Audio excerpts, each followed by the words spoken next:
اعوذ باللہ من الشیطان الرجیم بسم اللہ الرحمن الرحیم۔ قرآن کریم میں کسی بھی چیز کی ابتدا کے لیے، تخلیق کے لیے اللہ رب العالمین نے 6 مختلف الفاظ کا استعمال کیا ہے۔ ان میں سے ایک لفظ فطر بھی ہے، جس کا سورہ فاطر کی ابتدا میں ہی اللہ رب العالمین نے ذکر فرمایا، الحمدللہ فاطر السماوات والارض۔ وہ اللہ کہ جو زمین و آسمان کا پیدا کرنے والا ہے، اسی کے لیے ساری تعریف ہے، کیونکہ ساری خوبیاں اور سارے کمالات اس کے عطا کردہ ہیں۔ حمد کسی خوبی یا کمال پر کی جاتی ہے، اور اللہ رب العالمین نے کائنات کے اندر جتنی بھی خوبیاں رکھی ہیں یا جتنے بھی کمالات ہمیں نظر آتے ہیں، وہ سارے کے سارے اللہ رب العالمین کے ہی کمالات ہیں۔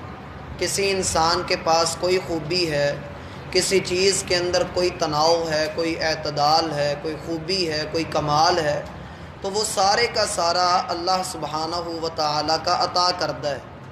اس لیے کہا کہ اللہ کے لیے ساری تعریف ہے کہ جو زمین اور آسمان کو پیدا کرنے والا ہے۔ پھر فاطر کے لفظ میں یہ بھی خوبی پائی جاتی ہے کہ نہ صرف یہ کہ پیدا کرنا، بلکہ پیدا کرنے کے بعد اس کی تراش خراش کر کے اس کو خوبصورت بنانا۔ اللہ رب العالمین نے زمین اور آسمان کو نہ صرف یہ کہ پیدا کیا ہے، بلکہ پوری کائنات کے اندر جتنی بھی خوبصورتی ہمیں نظر آتی ہے، وہ بھی اللہ کی صفت فاطر کا ہی نتیجہ ہے۔ اس لیے اللہ رب العالمین نے یہاں پر اس بات کا ذکر فرمایا کہ اے کافرو، تم لوگ جو یہ بات کہتے ہو کہ ہمارے بزرگ یا ہماری نیک ہستیاں یا ہمارے معبودان باطلہ وہ بھی بڑی قدرتوں کے اور اختیارات کے مالک ہیں، تو اللہ رب العالمین ان چیزوں کا پیدا کرنے والا ہے، تراش خراش اللہ نے کی ہے، تو تمہارے جو معبود ہیں انہوں نے تو کچھ بھی نہیں کیا ہے۔ لہٰذا اللہ رب العالمین کے لیے ساری تعریف ہے کہ سورج، چاند، ستارے، زمین، آسمان، دن رات کا آنا جانا، ہواؤں کا چلنا، بادلوں کا برسنا، یہ سارا اللہ رب العالمین کے اختیار میں ہے۔ تمہارے معبودان باطلہ وہ تو ان میں سے کوئی ایک کام بھی نہیں کر سکتے ہیں۔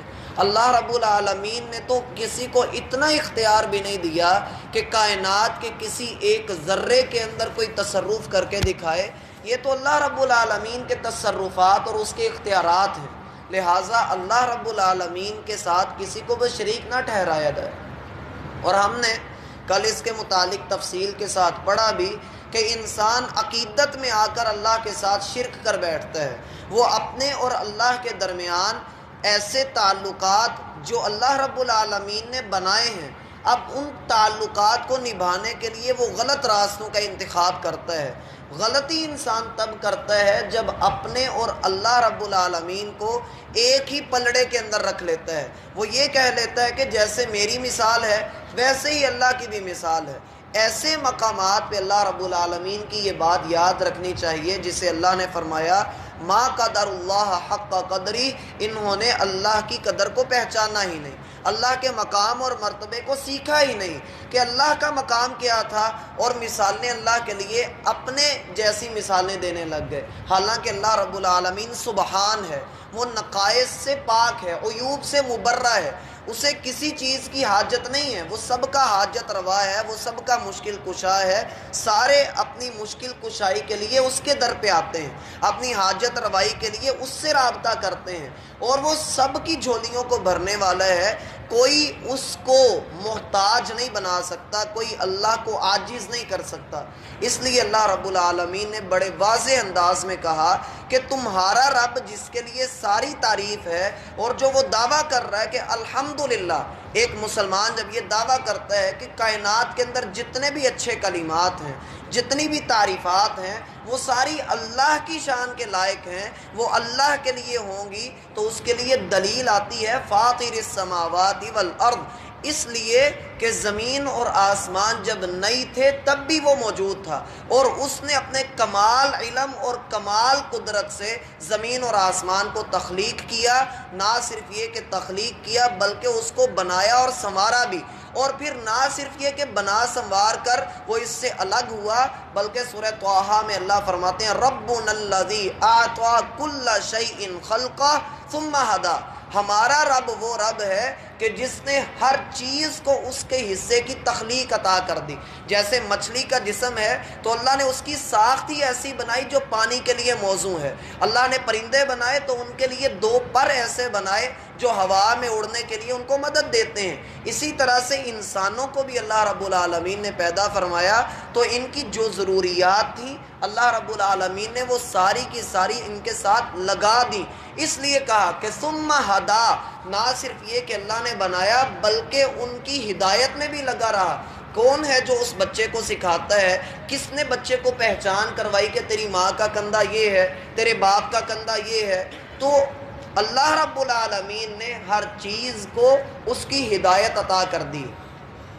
پھر اس کے بعد کے اگلے مراحل کیا ہوتے ہیں؟ وہ لفظ اللہ الصمد میں آتے ہیں کہ اللہ بے نیاز ہے۔ جب اللہ بے نیاز ہے تو اس کی بے نیازی بھی سب سے کمال ہے۔ جب ہم کسی سے بے نیاز ہوتے ہیں تو ہماری بے نیازی یہ ہوتی ہے ہم اس کو کچھ بھی فائدہ نہیں پہنچاتے ہیں، ہم اس سے الگ تھلگ ہو جاتے ہیں، یا ہم اس کو سادہ لفظوں میں ہم اس کو لفٹ نہیں کرواتے، ہم اس کے اچھے برے کا ذمہ دار ہم اپنے آپ کو نہیں بناتے۔ جبکہ اللہ رب العالمین کے ہاں ایسا نہیں ہے۔ اللہ بے نیاز ضرور ہے، اللہ کو ہماری نیکیوں کی ضرورت نہیں ہے، نہ ہی ہمارے گناہ ہماری بری حرکتیں اللہ کی شان میں کوئی کمی کرتی ہیں، بلکہ اللہ رب العالمین کی بے نیازی یہ ہے کہ وہ بے نیاز بھی ہے لیکن اپنی بے نیازی کے باوجود اپنی رحمت ہم پر ضرور برساتا ہے، ہماری ضروریات کو ضرور پورا کرتا ہے، ہمیں وسائل ضرور عطا کرتا ہے۔ اس نے کبھی بھی کسی کافر کا رزق نہیں روکا ہے۔ ہم گناہ بھی کرتے ہیں لیکن پھر بھی وہ ہمیں فوراً سزا نہیں دیتا ہے۔ وجہ کیا ہے کہ اللہ بے نیاز بھی ہے، رحمان بھی ہے اور رحیم بھی ہے۔ اللہ کی میرا بھائی معرفت اپنے پاس ضرور رکھیے، اس لیے کہ رسول اللہ صلی اللہ علیہ وسلم کا فرمان ہے ان للہ 99 اسماء، اللہ رب العالمین کے 100 میں سے ایک کم 99 نام ہیں۔ من احصاها، جو ان ناموں کی حفاظت کرتا ہے، ان کو یاد کرتا ہے۔ اب اس یاد کرنے کے مختلف معنی ہیں۔ پہلا معنی تو یہ ہے کہ آپ ان کو زبانی یاد کیجئے۔ پہلا معنی اللہ کے ناموں کے متعلق یہ ہے کہ آپ ان کو زبانی یاد کیجئے۔ دوسرا معنی یہ ہے نہ صرف کہ یاد کیجئے بلکہ ان کو شمار کر کے رکھیے۔ ہم اکثر یہ کہتے ہیں کہ اللہ رب العالمین کی رحمت نہیں آتی ہے۔ آپ عوام کو دیکھیے کس کو اللہ کے نام یاد ہیں؟ جب اللہ کے نام ہی یاد نہیں، جس رب کا رزق کھانا ہے، جس رزاق سے رزق لینا ہے، اس کی صفت رزاق کے متعلق معلوم ہی نہیں کہ اس رزاق کے معنی کیا بنتے ہیں، جس رحمان کی رحمت لینی ہے اس میں رحمان کے معنی ہی بندے کو معلوم نہیں، تو بندے کو چاہیے وہ اپنے رب کی معرفت حاصل کرے، اس کے ناموں کو جانے، اس کے متعلق اشتیاق رکھے کہ میں نے اپنے رب کو پہچاننا ہے۔ پھر اس کا احصاہا، جو تیسرا معنی ہے اللہ کے ناموں کی حفاظت کا، وہ یہ ہے کہ نہ صرف یہ کہ بندہ یاد کرے، نہ صرف یہ کہ بندہ شمار کرے، بلکہ ان دونوں کاموں کے ساتھ اللہ رب العالمین کے ان ناموں کا واسطہ دے کر، وسیلہ ڈال کر اللہ کو پکارے بھی۔ مثلا اے اللہ تو رحمان ہے تو میرے اوپر رحمت نازل کر دے، اے اللہ تو رزاق ہے تو مجھے رزق عطا فرما دے، اے اللہ تو غنی ہے تو مجھے بھی غنی کر دے، اے قوتوں والے، اے اللہ تو قوی ہے، اے اللہ تو مجھے بھی قوتیں عطا کر دے۔ اور پھر اگلا معنی اس کا یہ ہے کہ بندے نے جب یہ تین کام کر لیے، یاد بھی کر لیا، اس کو شمار بھی کر لیا، پھر اللہ کو پکار بھی لیا، تو پھر آخری کام یہ کرے کہ یہ صفات، یہ نام، یہ کسی اور کے اندر نہ مانے، اور یہ عقیدہ رکھے کہ میرا رب اپنی صفات کے ساتھ، اپنے اسماء کے ساتھ واحد ہے، یکتا ہے، اس کے ساتھ کوئی بھی شریک نہیں ہے۔ اس لیے اللہ رب العالمین نے یہاں پر یہ بات فرمائی کہ الحمدللہ فاطر السماوات والارض، اللہ کے لیے ساری تعریف ہے، اس لیے کہ وہ زمین اور آسمان کو پیدا کرنے والا ہے، زمین اور آسمان کو پھاڑنے والا ہے۔ اب قرآن کریم کے ایک مقام پر سورۃ الانبیاء پہ رسول اللہ صلی اللہ علیہ وسلم پر آیات نازل ہوئیں. اللہ نے فرمایا اولم یر الذین کفروا ان السماوات والارض کانتا رتقا ففتقناہما. کیا کافروں کو نہیں معلوم کہ زمین اور آسمان آپس میں باہم جڑے ہوئے تھے؟ رتقن، کانتا رتقن، یہ دونوں آپس میں جڑے ہوئے تھے. ففتقناہما، تو ان دونوں کو الگ الگ کرنے والا کون ہے؟ یقیناً یہ اللہ رب العالمین کی ذات ہے. اس کے اوپر بڑی لمبی بحث ہوتی ہے سائنس کی زبان میں، لیکن ایک نقطہ آپ کو بتلاتا چلوں کہ جب ہم دور دیکھتے ہیں افق پر، جہاں ہمیں زمین اور آسمان آپس میں ملتے ہوئے نظر آتے ہیں، تو ہمیں بظاہر یہی معلوم ہو رہا ہوتا ہے کہ یہ دونوں آپس میں ملے ہوئے ہیں. لیکن جب ہم وہاں قریب اس جگہ پہ جاتے ہیں تو وہ جدا جدا ہی ہوتے ہیں. تو اللہ فرماتے ہیں کہ کیا تم نے نہیں دیکھا کہ اللہ کا انکار تو تم بڑی آسانی سے کر رہے ہو، لیکن جس رب نے تیری نظر کو پہلے یہ دکھلایا کہ زمین اور آسمان باہم جڑے ہوئے ہیں، وہ رب جب ان کو الگ الگ کر کے اتنے فاصلوں پر کرنے پہ قادر ہے، تو کیا وہ رب زمین اور آسمان کے بنانے پہ قادر نہیں؟ یقیناً وہ قادر ہے، اور وہ اسی بات کے لائق ہے کہ اسی کے لیے تعریف بیان کی جائے. اللہ ہمیں سمجھنے کی توفیق عطا فرمائے. وما توفیق اللہ